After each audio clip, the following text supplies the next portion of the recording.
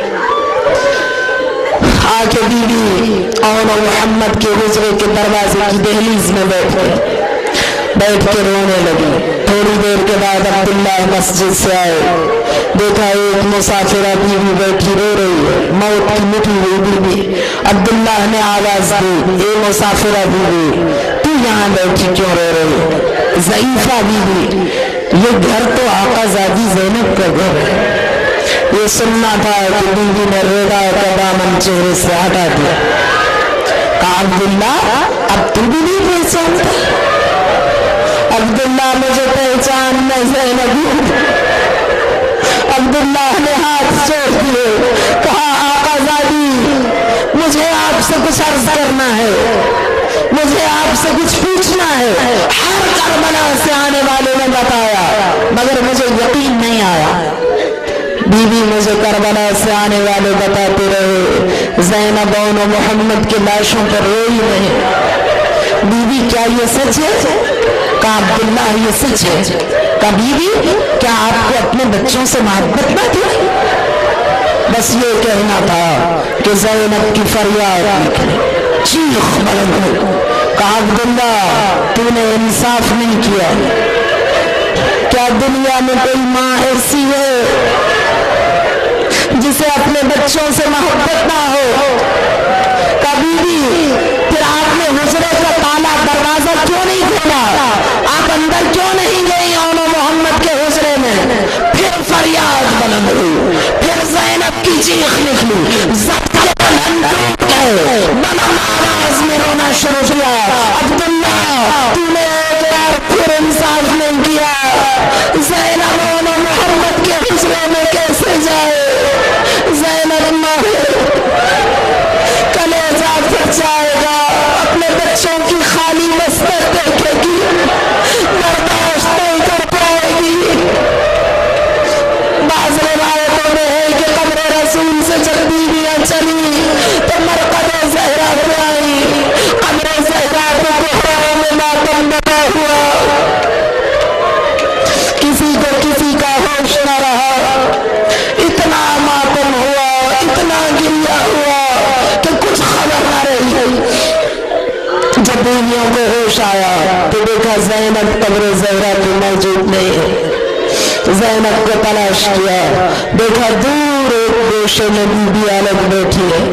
قریب گئی، جا کے آواز دی بی بی آؤ اپنی ماں کو قرصہ دو. زینب خاموش. بی بی کیا اپنی ماں سے ملاقات نہیں کرے گی؟ بی بی کیا فاطمہ زہرا کو قرصہ نہ دے گی؟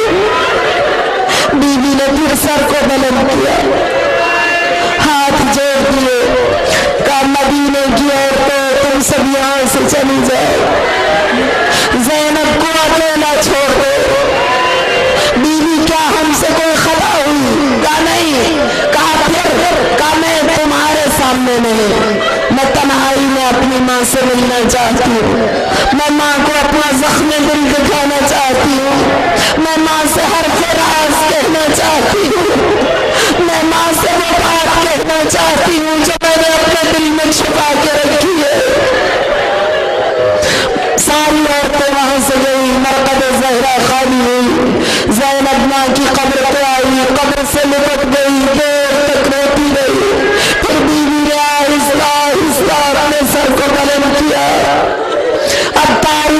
گوش پر آواز ہوئی، کون سا حرف راز ہے جو زینب ماں سے کہنے والی ہے؟ کون سا زخم دل ہے جو زینب ماں کو دکھانے والی ہے؟ بیویوں میں وہ بات اپنی ماں سے کہنا چاہتی ہوں جو آج تک میرے لبوں پر نہ آ سکی۔ اب تاریخ گوش پر آواز ہے، وہ کون سی بات ہے زینب جو تیرے لبوں پر نہ آ سکی؟ لیکن اب جو بیوی نے سر کو بلند کیا تو ہمارا سلام اور صبر زینب پر کہ اپنے سر کو بلند کیا تو پہلا جملہ وہ نہیں کہا بلکہ کہا اماں تجھے تیرے حسین کا ترس ہے۔ پھر سر قبر زہرا پر رکھ دیا، تھوڑی دیر کے بعد پھر بلند کیا۔ شاید اب زینب حرف راز کہنا چاہتی ہے، شاید اب ہمیں دل کا زخم دکھانا چاہتی ہے، مگر اب جو سر کو بلند کیا تو کہتی اماں تجھے تیرے عباس کا ترس ہے، اماں تیرے شیر عباس کے بازو کٹ گئے مہر خیرات کر۔ پھر سر رکھ دیا قبر زہرا پر، تھوڑی دیر کے بعد پھر بلند کیا، کہتی اماں تجھے تیرے کڑی الزمان علی اکبر کا ترس ہے۔ پھر سر کو بلند کیا، اماں تجھے تیرے قاسم کا ترس ہے۔ پھر بلند کیا، اماں تجھے تیرے ششماہ علی اصغر کا ترس ہے، 6 مہینے کے صغیر کا ترس ہے۔ پھر قبر زہرا پر سر رکھ دیا، روتی رہی، شام ڈھل گئی، پھر سر کو بلند کیا۔ شاید زینب اب زخم دل دکھانا چاہتی ہے، شاید اب حرف راز کہنا چاہتی ہے، شاید زینب کے لبوں پہ اب وہ مرثیہ آ جائے، مگر ہمارا سلام ہو صبر زینب پر۔ سر کو بلند کیا، کہتی ہے اماں تجھے تیرے 72 شہیدوں کا ترس ہے۔ اور پھر زینب چلی قبر زہرا سے، چند قدم کے فاصلے پر پہنچی، یا ایک مرتبہ کوئی خیال دل میں آیا، بی بی لوٹی آ کے ماں کی قبر پر گر گئی، خود کو گرا دیا، شدت سے روئی، پھر سر کو بلند کیا، اپنے رخساروں کو قبر زہرا سے ملتی رہی، پھر آواز دی اماں میں نے تو تجھے تیرے 72 شہیدوں کا ترسا دے دیا۔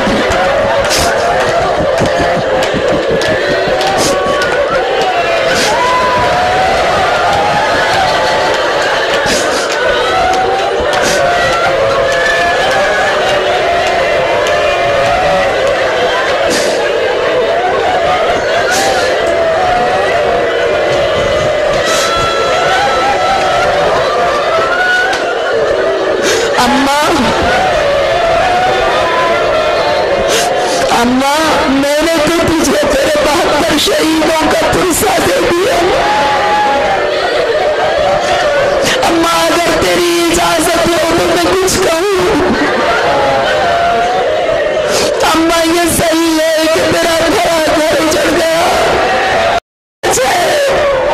کہ تیرا بڑا گھر اجڑ گیا، لیکن اماں مجھے اجازت ہے کہ ایک سچ میں بیان کرو۔ اماں یہ صحیح ہے کہ تیرا بڑا گھر اجڑ گیا، لیکن باقی زینب کے پاس بھی کچھ نہیں بچا۔ اماں زینب کے کلیجے میں آگ لگی ہے، 1 سال گزر گیا، زینب کو زمین پہ ماں کہنے والا کوئی باقی نہیں بچا۔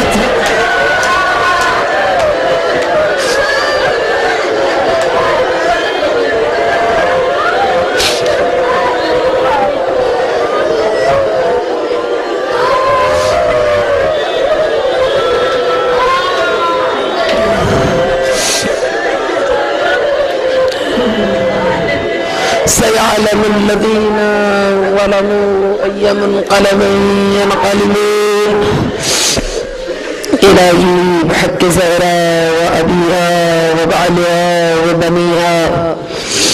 ہماری تمام خطاؤں، غلطیوں اور لغزشوں سے عفو درگزر فرما۔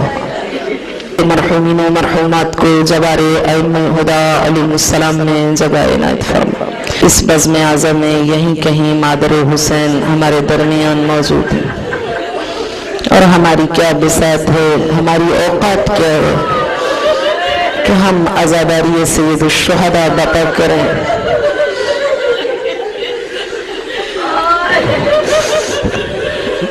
ویسے بھی اب ایام عزا اپنے آخری مراحل کو پہنچ رہے ہیں، اور ہمارا سلام ہو کربلا کے اس عزادار پر جو 1-2 مہینے نہیں بقا علی بن الحسین علی ابی 40 سنہ 40 سال تک اپنے بابا پر روتا رہا۔ تو ہماری عزاداری کیا ہے؟ بس خدا بند متعال ہماری اس محدود سی محبت کو اپنی بارگاہ میں شرف قبولیت سے ہمکنار فرمائے، اور صاحب عزا جو یقیناً ہمارے درمیان موجود ہیں، خدا بند متعال ان کے قلب مطہر کو ہم سے راضی و خوشنود فرمائے۔ یوسف زہرا کے جمال جہاں آرہ سے ان سب کی آنکھوں کو منور فرمائے، عالم اسلام کا بول بالا فرمائے، مسلمانوں کے مشترکہ دشمن کو نیست و نابود فرمائے، انقلاب اسلامی ایران کی حفاظت فرمائے، اور علماء کرام مراجع اعظام کو حفظ فرمائے، ہمیں ان کے علمی فیوزات و برکات سے بہرور ہونے کی توفیق عنایت فرمائے، ہمارے بچوں کو راہ خیر پر گامزن ہونے کی توفیق عنایت فرمائے۔ خدا بند متعال نے جو ہدایت خاصہ اس قوم کو عطا کی ہے، اس کے فیوزات سے بہرور ہونے کی ہم سب کو توفیق عنایت فرمائے۔